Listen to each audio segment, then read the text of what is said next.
In episode 26 of the LilyList Podcast, we talk with Martin Hensel, an entrepreneur and advisor to LilyList, whose journey spans decades of innovation in digital publishing and technology. From his early days growing up in rural Washington to his experience in politics, startups, and leadership, Martin shares candid insights about the realities of entrepreneurship, business cycles, and personal growth. We explore his experiences founding and running Texterity, the digital publishing company that helped shape the transition from print to digital, and what he's learned about navigating the ups and downs of building a business. Beyond business, Martin reflects on legacy, family, and the long-term impact of our work and choices. Whether you're a founder, innovator, or just someone interested in the intersection of technology and storytelling, this conversation offers hard-earned wisdom, practical insight, and a refreshingly honest take on the entrepreneurial journey.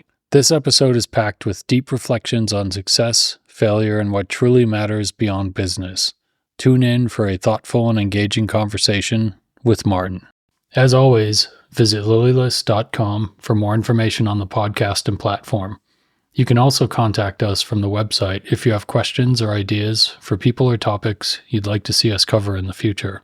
If you'd like to support the work of LilyList, you can donate using the links in the description, and if you find these conversations meaningful, we thank you for liking, following, sharing, or subscribing wherever you listen. Great. Martin Hensel, thank you for joining the LilyList Podcast. We've known each other for quite some time, met in the early 2000s, and have remained connected. There's a good bit I know about you, but still quite a bit that I don't know from your journey at this point. And on the podcast, I always like to go back to childhood. Where'd you grow up? What was your childhood like? And what were a few kind of impactful events or people that kind of guided you through childhood and directed you as you went forward? That's a good question. I grew up in a very rural area in the state of Washington, which is in the eastern side of the mountains, which is all dry. And so it's called the Big Bend of the Columbia River, and it's all wheat country. And so I grew up with lots of flat wheat all around me and had kind of a childhood. I had three other brothers, and I was the oldest. My father was very much into letting the boys play, and so we did lots of stuff. The things that were so I had both structure and unstructure in my life. I had the structure was Boy Scouts were a big deal to my father, and so all of his sons became Eagle Scouts. And I played a lot of sports, football and wrestling in high school. Then, but the kind of the less structured side was my father was a lawyer, but he really mostly loved not being a lawyer. He loved his grandfather had homesteaded out in that area, and so there was a small amount of land that it was long since leased out because it was too small to farm. But my father started a cattle ranch when in the 50s, and so. And he eventually sold most of it or half of it in 68 and the other half in 96. But since I was born in 1950, every fall we would do roundups, and I was on a horse for 4 or 5 days rounding up the cattle on the mountain ranch, which was where the cattle spent the summer.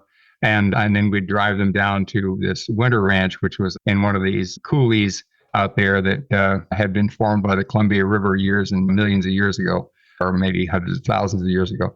And so that was a very shaping experience to learn how to. I had the foreman on the cattle drives was a guy named Slim Peasley, and Slim taught me how to think like a cow, which is when you're herding cattle, your cattle looks over its left shoulder, then you put your horse's head that way, and then the cow just turns around and heads on down there. But if you give the cow an inkling that that's okay, then they'll meander off and go to the brush or wherever they want to go to hide and not be bothered by being pushed along in this cattle drive.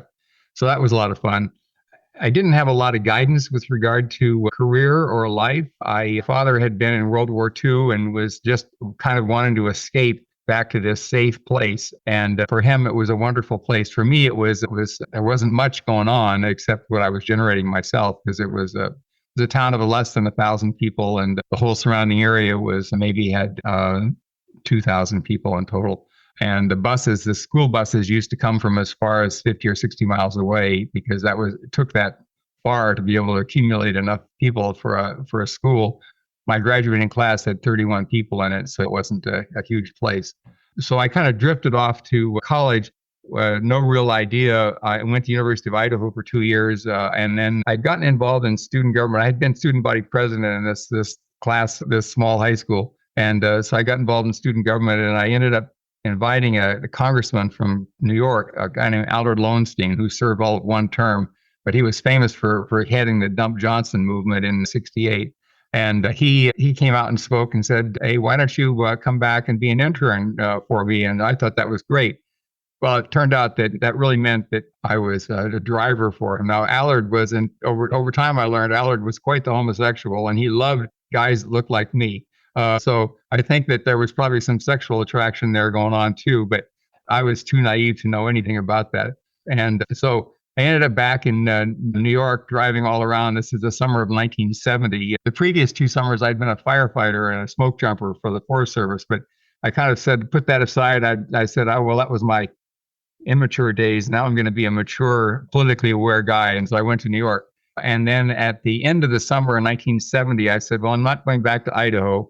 And I applied literally 2 weeks before classes began to a bunch of colleges on the East Coast and got into New York University. And so I finished up my last 2 years at New York University, and where I met my wife, Cecilia, who was a student there as well. And then from there, I had applied to Harvard Business School because I got very disillusioned by politics. I got so exposed to kind of the inside of politics, and I became kind of disillusioned with how cynical it was. And so I said, well, there must be other ways to impact a lot of things. And so I thought business would be a cool thing. So I applied to Harvard Business School and got deferred. I got an acceptance, which was deferred. And so I went to work for Chase Manhattan Bank, and Cecilia went to work for First Manhattan or Citicorp. And we were in New York. And then after 1 year, I applied and got into Harvard Business School and went there. And Cecilia went to Babson for her MBA. And then thereafter, I had tried to do some startups. So I ended up being as a consultant for 5 or 6 years after business school. I started my first business, something called Laser Data, in '81 with 3 other guys from MIT. Laser Data was putting data into the video signal of a 12-inch video disc. And in 1981, we were able to get 800 megabytes of error-free data on each side of a video disc, which was a big deal. And so, but eventually the other guys were more interested in video games than I was, and Atari bought my share of the company out. It wasn't a lot of money, but it was enough for me to go buy a summer house up in Maine and think I was a big deal. But then I did another startup. I was going to say because I do want to dive into the entrepreneur aspect of your life, because that's where I met you, of course. But I am curious. It's one of the things that jumped out at me. I've met a number of people, and this may not apply to you, but I'm curious because I've heard this story about your generation and the generation before. You mentioned your father being a lawyer. And I've heard the story multiple times that the men would become lawyers, but they'd bring their work home, and then the wife would actually do all of the work for them. And I'm curious, you mentioned a bit about your father. I'm wondering, when you were growing up, kind of the role your mother played, not only towards raising you, but what with regard to kind of supporting your father and things like that.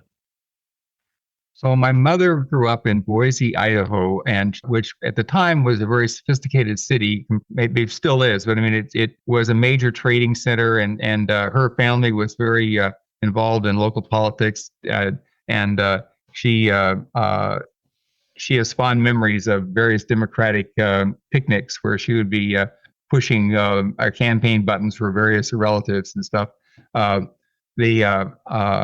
She went to what was Boise State at the time, Boise Community College, for a couple of years, and then she went to University of Washington to finish up, and where she met my father.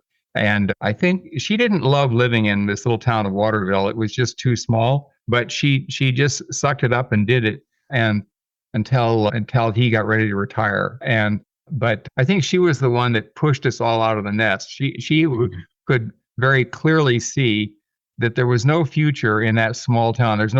Well, in her opinion, there was no future in rural America at the time, because she would often point out that rural America has been depopulating for 100 years, and that there's no jobs when the population is shrinking. And so she basically said, I don't care what you do, but don't think you're going to live here. This is not a future. So that's about the only guidance we got. Now she never met a dollar she didn't like. So she was instrumental probably in having my father accumulate whatever he did accumulate. She liked real estate a lot. She eventually became a real estate broker, and any money that the family made, they mostly made on real estate, and probably the law business just paid the ongoing bills. From a sort of genetic and environmental standpoint, how much of you is your mother and how much is your father? Most of me is my mother with regard to, I think. I mean, my father had this kind of German stoicism. My mother had this Irish, not emotionalism, but enthusiasm. And so I find myself more enthusiastic and less. My father loved history, and he was a guy who kept accumulating old cars and that kind of stuff. He never met an antique he didn't love, and I'm not that way, and my mother is not that way. I'm always looking forward as opposed to looking backward, and so I'm thinking more like my mother. But who knows? We're all a mix. I was going to say, I've seen like your old truck and your old tractor, so there's a little bit of your father poking through there. Although maybe that's your mother just saving money. Yeah, it could be that too. Who knows?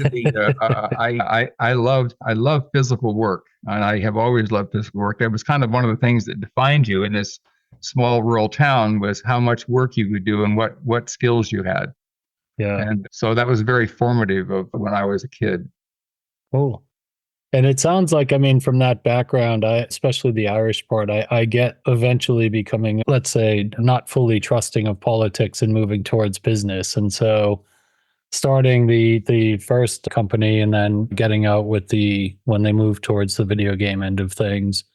So then what came after that for you?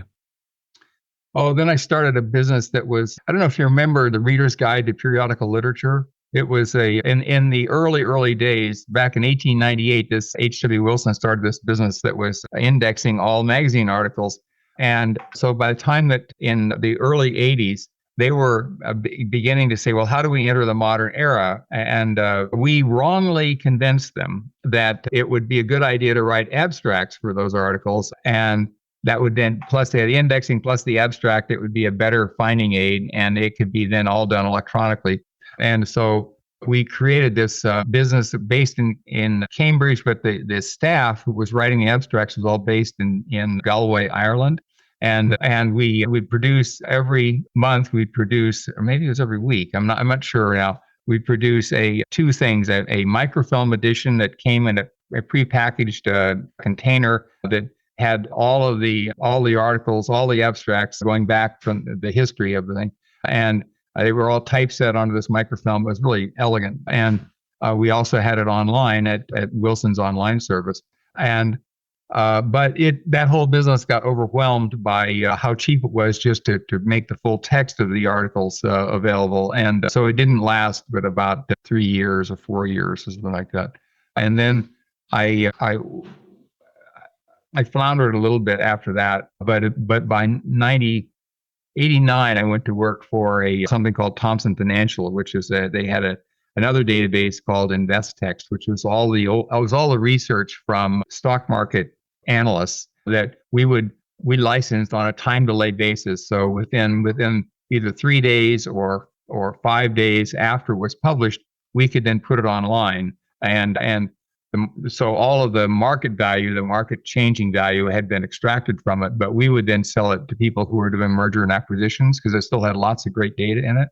And that was a good experience for me. I took a business that had just broken even there and turned it into a killer in terms of profitability, because we did some analysis, which concluded that we never lost money on any article, that everything was, and in those days we were selling stuff for $5 a page. So how could you lose money when it only cost you pennies to convert it? So I got a good reputation within Thomson, which was the time, it still is a big company, but was hugely into the acquisition world.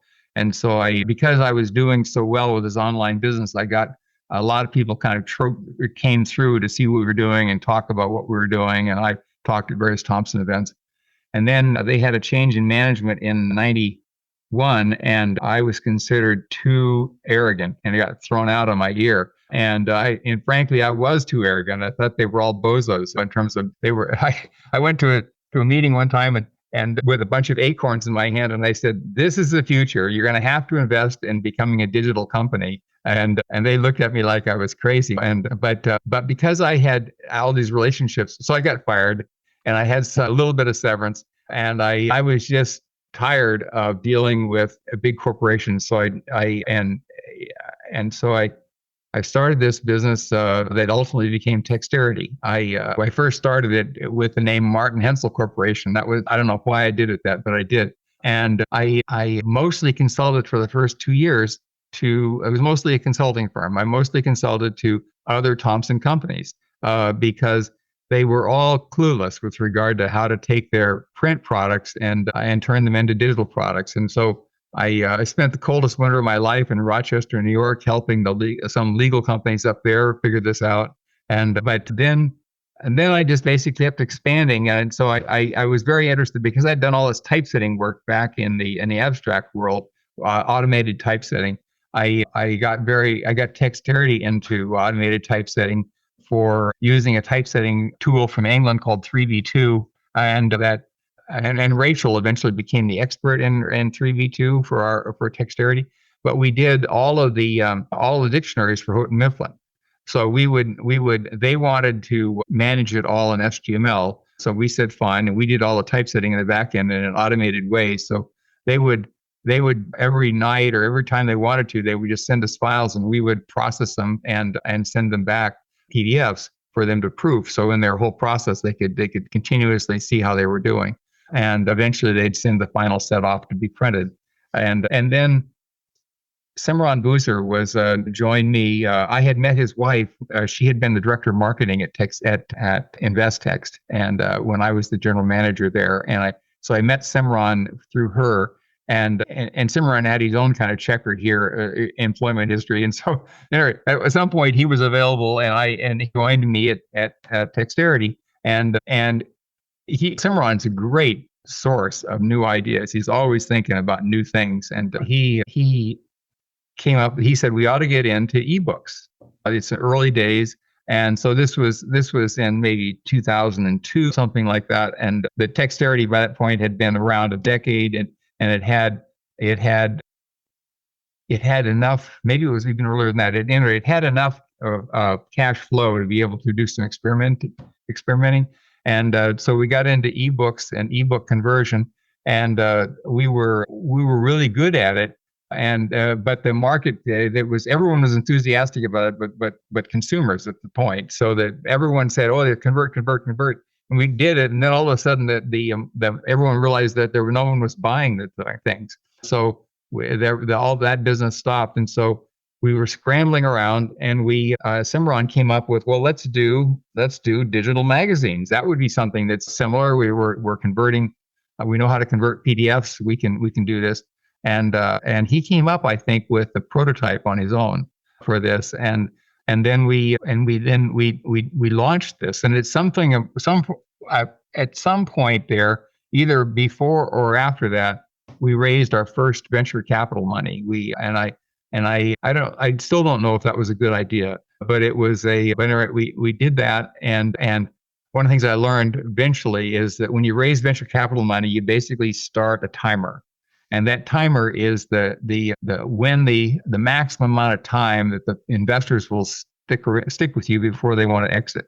And so we got started. We did really well in the digital book space, in the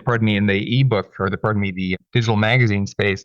And that ran along really well. We survived the 2008. That was hard, but we survived that. and climbed back. And somewhere around that period, I think it was before 2008, EBSCO made an inquired, would be interested in selling. And I, in my arrogance, said, well, yeah, but I was very arrogant in terms of my response. And so they said, well, we're not going to deal with that guy. And so they backed off. And then 2008 happened, and it took us a while to recover. And by this point, the investors were saying, what are we doing here? This business has been up, looks great. Now it nearly collapsed in 2008. Now you build it back up again. How do we get out of this? And so this firm, I don't know what it was called, GT something. There was Godengo was the company, I believe. Oh, okay. It became GTXL after they purchased. There you go. Godango. I ran into their head of sales at some conference, and he said, would Texterity be interested in selling? And I said, yes, of course we would. And so that's what led to the transaction. But by the time that transaction happened in 2012, I had been involved in Texterity 21 years. I was done. I just basically said, they said, do you want to continue? And I said, no, I don't. And so, but they were generously, I didn't really get much out of Texterity in terms of when it was sold, because the preferred stock came first. There was a carve out of 10 or 15%, maybe 20% for the employees, which we allocated across everyone. So everyone got a piece. The biggest thing I got out of Texterity was they paid my salary for another 2 years. So it was kind of a letdown in terms of all that time, in terms of what I actually benefited from it. But I got out, and the other good thing is I'd managed to put money in the 401k every year for those 20 years.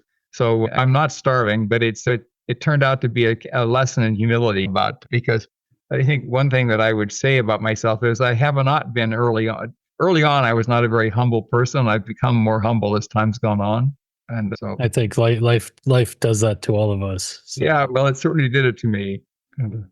I was curious though, that's so with your, I mean, a lot of experience, some success and some failure in these startups. And we sort of have moved in America to a society where the entrepreneur is now considered kind of almost at the same level as sports stars and things like that. But as I've learned over the years, and I'm finding out now as I launch this LilyList idea, there's a bunch of up and downs. I mean, I don't think of you as highly kind of egotistical or in that way at all. And of course, I didn't know you when you were that much younger, so that may be why. But what would be your, I don't want to say advice, I hate the word advice, but based on your experience, somebody that's starting up, wants to launch a business, wants to get into it, what is it that they should focus on, and what is it that they should watch out for as they go?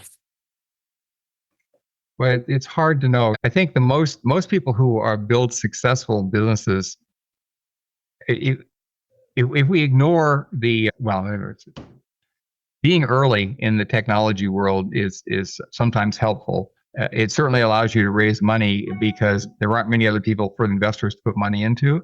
And sometimes having money early is enough to get you through the inevitable shakeout that occurs.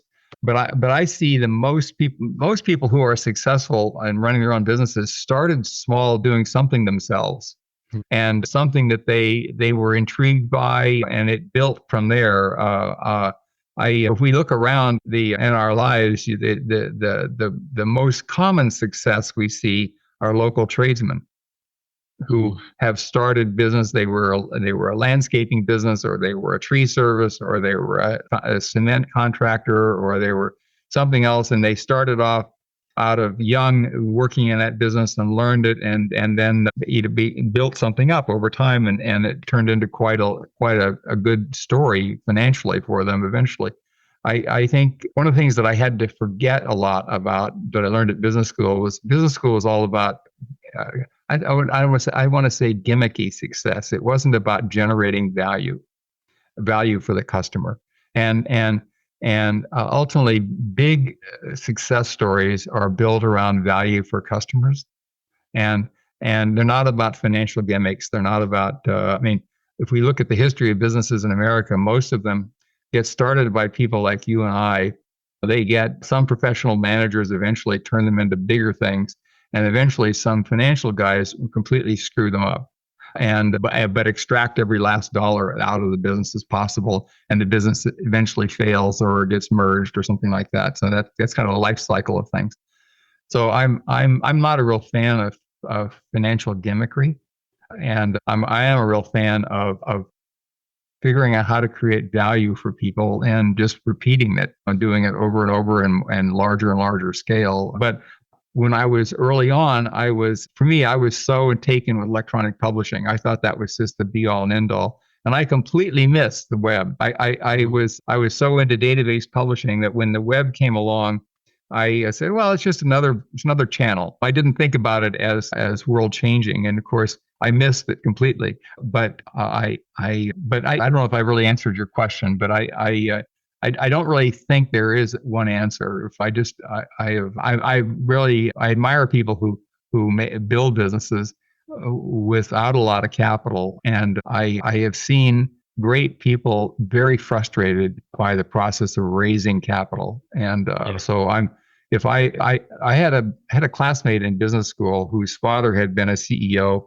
at some big company, and he said, Martin, you're crazy to think about entrepreneurial stuff because big companies will pay executives a lot of money. So you should do that. And I think rationally he was right. Emotionally, I wasn't able to do that because I had this history of all these self-employed people in my family, and I just couldn't see that as a path to success that I would feel good about. But from a financial point of view, I think he was right that working for other people, if you're willing to do that and you're competent, businesses are always desperate for competent people to execute for them. And so it just, what is your goal in life? If you want to make enough money to live very comfortably, working for someone else is probably the better thing. If you can't help yourself, working for yourself or starting something probably is, and you have what you have to do, and it doesn't matter what's rational. It's funny you mentioned that. I don't consider myself all that bright, but I'm bright enough to know that the easiest way to make money is to go work for someone else and work your way up and get paid a good job, get paid a good wage, and get your benefits taken care of and put money into the 401k. But there's that part in the back of my mind that's always found it difficult to do that for a long period of time. Yeah. As you mentioned, when you were coming up, whether that is some sort of egotistical aspect where I think I know things better, or it's just what I found even in school when I was coming up. So I think that may be a bit of it for some of us who maybe think a little differently or are brought up a little differently. Yeah. It's just for my own children, what I focused on is I wanted them to be articulate. Yeah. And because I've said to them, and one of them recently asked me, why did you focus on being articulate? And I said, well, because to be articulate, you have to have an organized mind. And if you have an organized mind, you'll eventually be successful. And whatever that is, whatever success is in your world. And I've got grandchildren, and I'm focusing on them being articulate too. Now at 4.5 years old, it's hard for me to, well, they're just beginning. Yeah. So I'm curious, the other side of your entrepreneurship. There's many sides to it, but the other side from a human standpoint is your wife. Of course, me and Serena have been together a very long time, and you and your wife have been together a very long time. How did she deal with the successes and failures over decades as you went?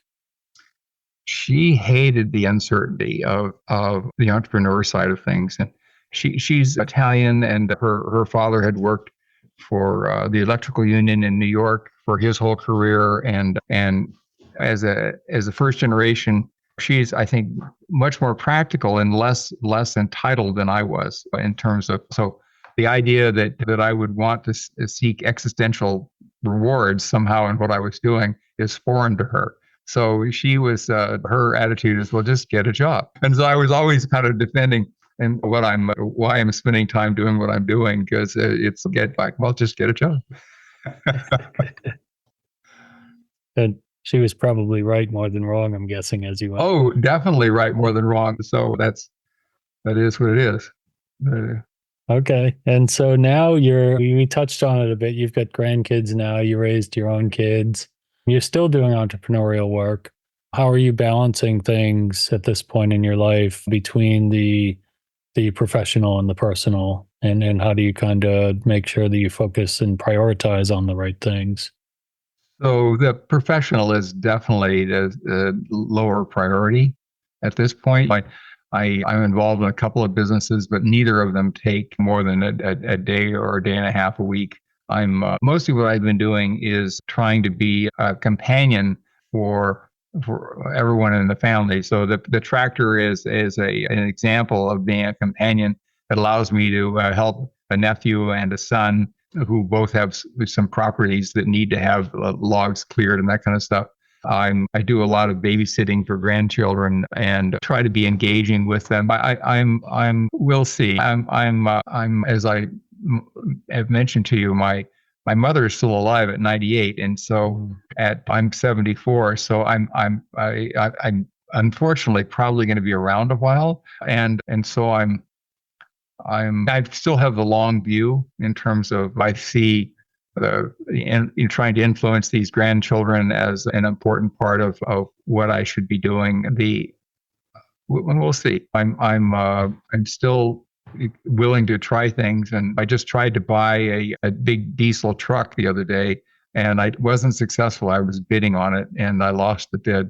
But I guess I'm playing more than anything else. I between Social Security and the 401k, I have enough money to live okay, not in any sort of luxury, but to live okay, and have a little extra money to play. And so that's mostly what I've been doing, along with grandchildren and a little bit of a couple of days a week on businesses.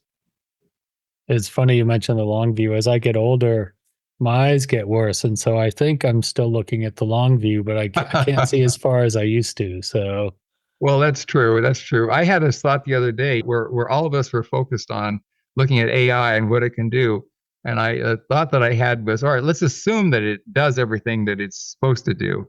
What's next after that? And I'm not sure I know the answer, but I think that when the web came along, if magazine publishers had asked themselves that, they would have diversified out of magazines way early. And I think that the only person who got out of magazines at a timely way was Bill Ziff, who had a bunch of magazines that were on computers.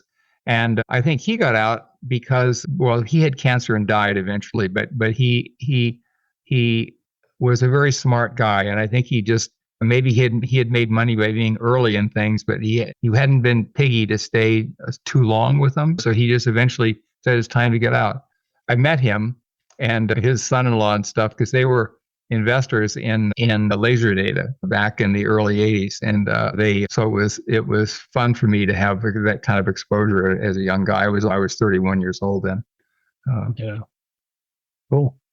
Well, I think that's a good pivot point to thinking about the future. We talked about the long view and how the long view can be shortened as we get older. And Bill, who was able to kind of, in some ways, foresee the future in ways that many of us can't. And so, to that point, when you think about a legacy, or do you think about a legacy, what does that mean to you? What are you thinking as far as leaving something for the people around you that are close to you? I am not interested in doing anything that's what I don't want. What I've worked hard on is not to be an icon for my children. I want them to see me as just another human being with warts and upsides and downsides, irrationalities and rationalities.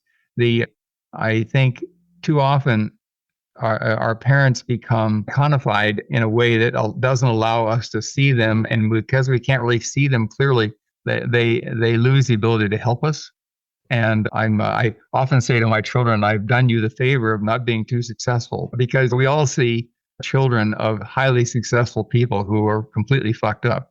And I think it's important for everyone, and when they're young, to know that money doesn't grow on trees and that things can be tight and that kind of stuff. And I gave that gift to my children. That's kind of cool. I like that outlook.